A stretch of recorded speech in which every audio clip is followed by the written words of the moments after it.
Robert Fogg, yes, he says, brilliant roundup, Gordon. Loved the feature on Bleemore signal box. I'm glad you did, and yes, hopefully I'll be able to get out and do a little bit more. Trying to plan something with a heritage railway in the not too distant future. And he said Phil is on platform 4 at Preston. Not only did you tell him which station he's at, you also said which platform as well. Let's find out later on where Phil is going to be. But in the meantime, it's a rail roundup.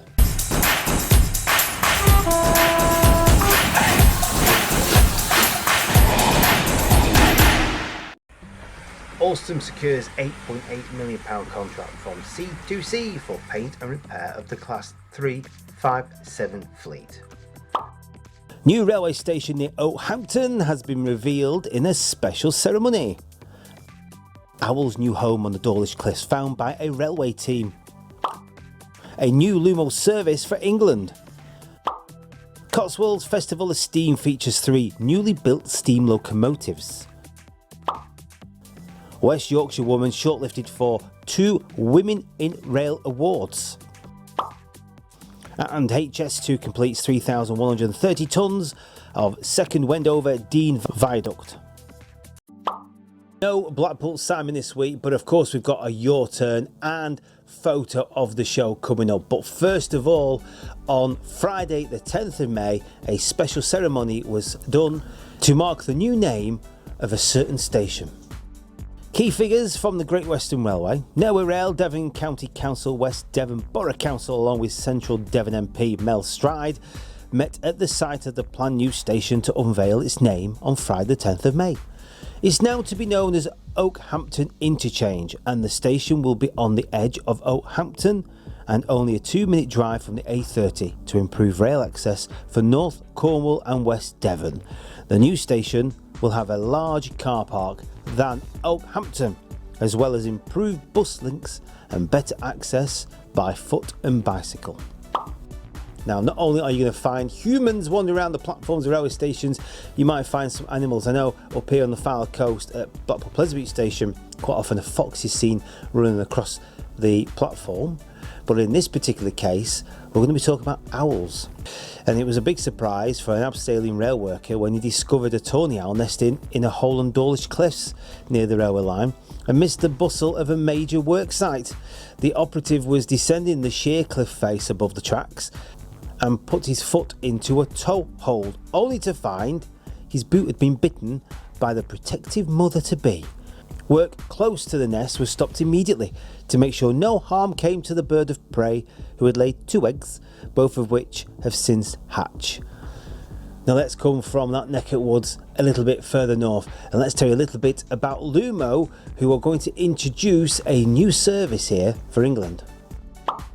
Fans travelling to the north to attend England versus Bosnia-Herzegovina at St James's Park on Monday the 3rd of June will now have the chance to get home on the same day by train, after Lumo confirmed it would run a late service to help. The amended service to London's King's Cross is due to depart Newcastle railway station at 22:20. The match against Bosnia-Herzegovina will be one of the final chances for supporters to see 3 Lions at home before the European Championship tournament in Germany later this month, and the team's 8th outing overall at the home of the Magpies. Travelling by Lumo means that fans will use a 100% electric train, reducing their carbon footprint for the journey. 100% electric train reducing the carbon footprint, they say. I doubt very much that the fans are going to be bothered about the carbon footprint that particular day, Lumo, but nonetheless, every little helps. Excellent stuff. Now we're going to go down to Gloucestershire Warwickshire Steam Railway, as they've got some great news about putting some locomotives into action, because this year marks the 40th anniversary of the Gloucestershire Warwickshire Steam Railway and the first train in preservation, which steamed out of Toddington on the 22nd of April 1984. Now that service comprised 1 coach hauled by a diminutive 040 tank locomotive called Cadbury No. 1. It ran over only a quarter of a mile of newly laid track back to the station. Since then, the railway has grown to its present 14 miles between Broadway and Cheltenham. Over the 40 years, many preserved steam and diesel locomotives have visited the railway, and this year is no exception. 3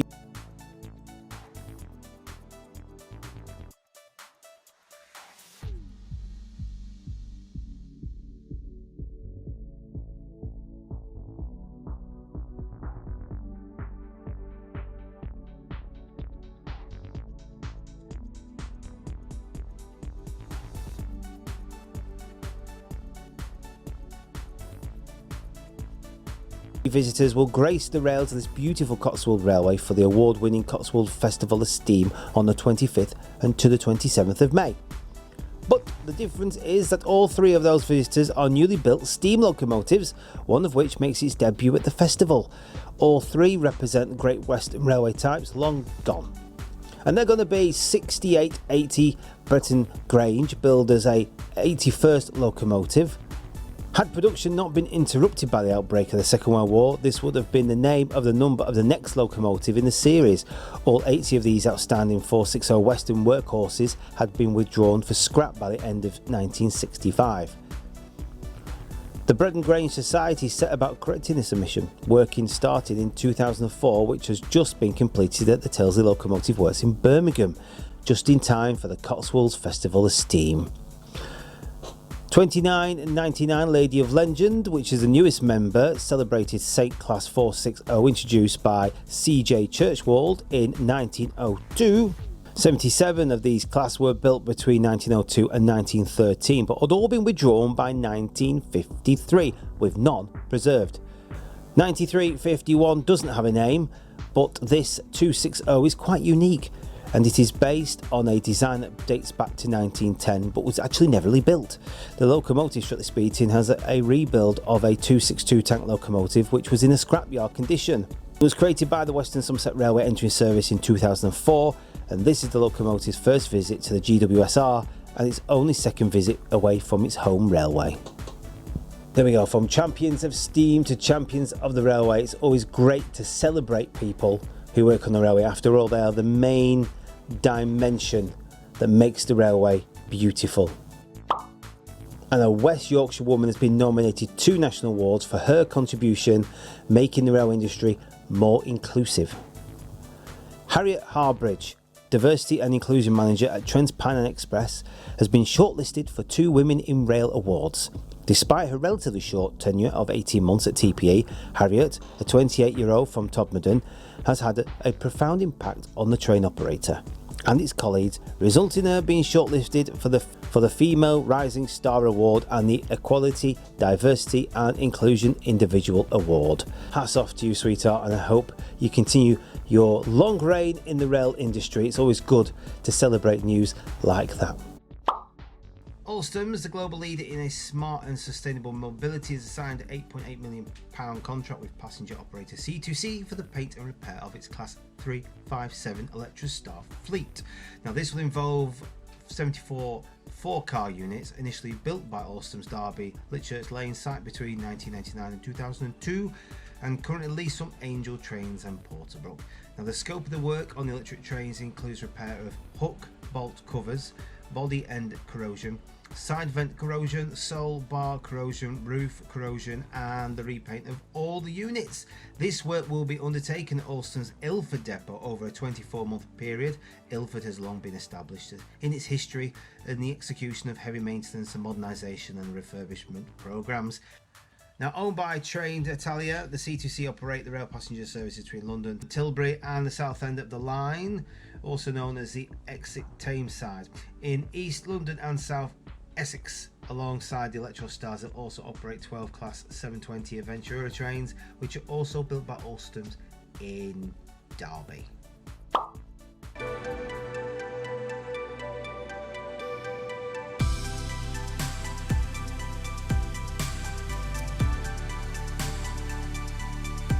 Today we are commencing the second launch of Wendover Dean Viaduct.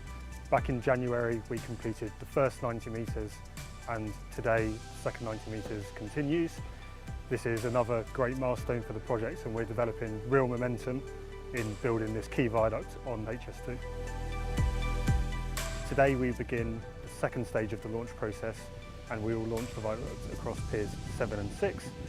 We will then spend 2 days resetting the viaduct before completing the second launch across piers 5 and 4.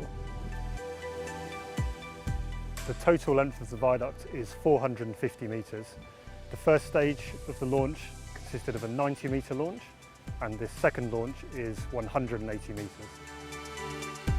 So the finished viaduct, stretching here across the Misbourne Valley at 450 metres in length, is on a slight gradient, so the southern end of the viaduct is approximately 1.8 metres higher than the northern end. The high-speed trains will emerge from the Chiltern North portal, approximately 2 miles south of here. The trains will run in a deep cut-in and then they will emerge onto the viaduct. We've completed the construction of the piers. We installed the last hammerhead unit a few weeks ago. We've started work on the south abutment, which will be the southern end of the viaduct, ready to receive the viaduct final launch in early autumn. We're using double composite construction because it allows us to use less material, which reduces carbon, allows us to use concrete in places where it's needed and steel in other places. The next phase of work is a continuation of welding the decks. The next steel beams will be delivered in a couple of weeks' time. We'll weld them together, install the precast planks and then launch again. Once that's completed, the bridge will be lowered onto permanent bearings, and then early next year we'll start the deck works, in situ concrete and installation of parapets. My role came about when I was lucky enough to get work experience with HS2 2 summers ago, and I stayed in contact with HR and it made it very easy, the application process to get into the apprenticeship. And when I started on this site, none of the piers had been constructed, it was just the pile caps, so now I've seen all the piers being built and obviously the viaduct being pushed across, so it's been really good. What appealed to me in this industry was the fact that it wasn't office-based and it was all practical. Also, growing up with people in my family that work in construction, I was always very interested in what they did in their day-to-day life. I feel really lucky to be working on HS2 because every day is different. I've worked with a great team, it's a great company, it's a really good experience. Today is a great achievement by everyone involved, our supply chain partners, the Forge Metal, all of the people at UKFB. We've worked very hard over the last 3 months to bring this launch together today.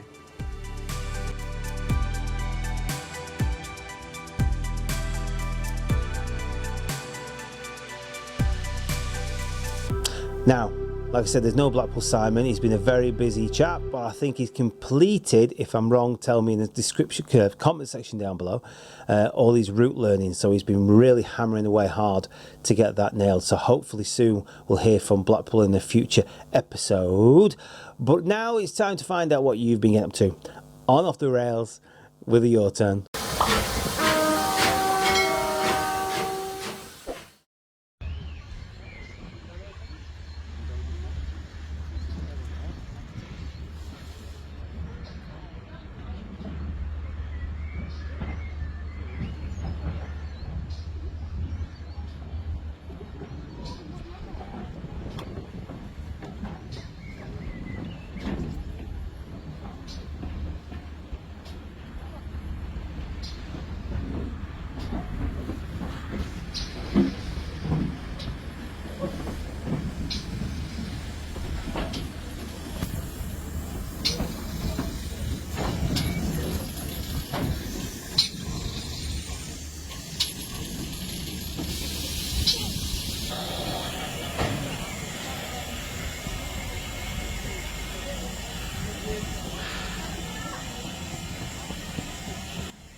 Oh, fuck.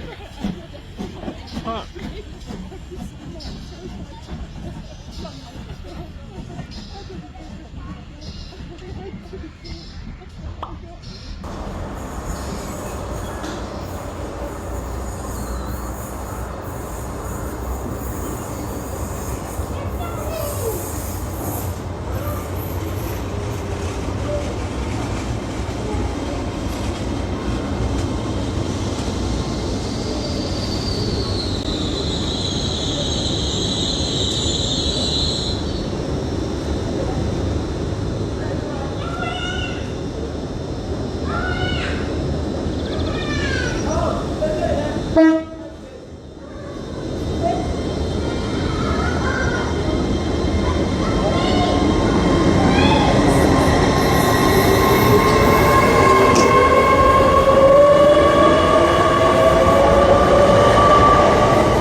excellent content as per usual. Don't forget, go onto Facebook, your railway community. You can put your content on there and I will cherry pick what I can to display in the next episode. Now, at the beginning of the show, obviously we said that Phil was at Preston Station, but should we try and work out where he is this week?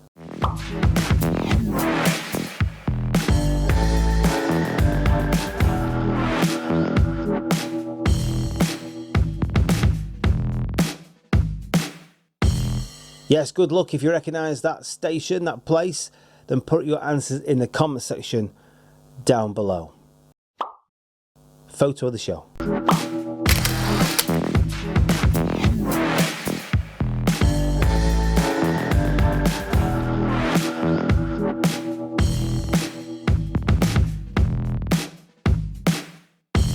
Brilliant photo, fantastic. And don't forget, if you want to be included to enter for the next time's photo of the show, just put your sole picture up there, a little bit of information, hashtag it, photo of the show, rail round, or whatever you fancy, and we'll see if you're going to win that.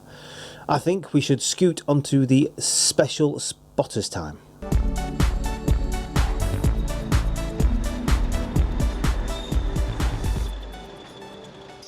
Yes, there you go with that jingle, and I've been rooting through to try and find something a little bit more unique and different this week, and it's an LMS Black 5 number 44871. Beautiful engine, this one actually. A steam haul journey will commence at the historic city of York.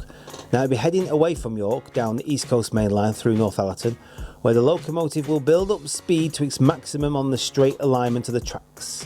It'll pause at Durham momentarily to pick up further passengers before heading towards Tyneside and over the River Tyne to Newcastle for their final pickup point.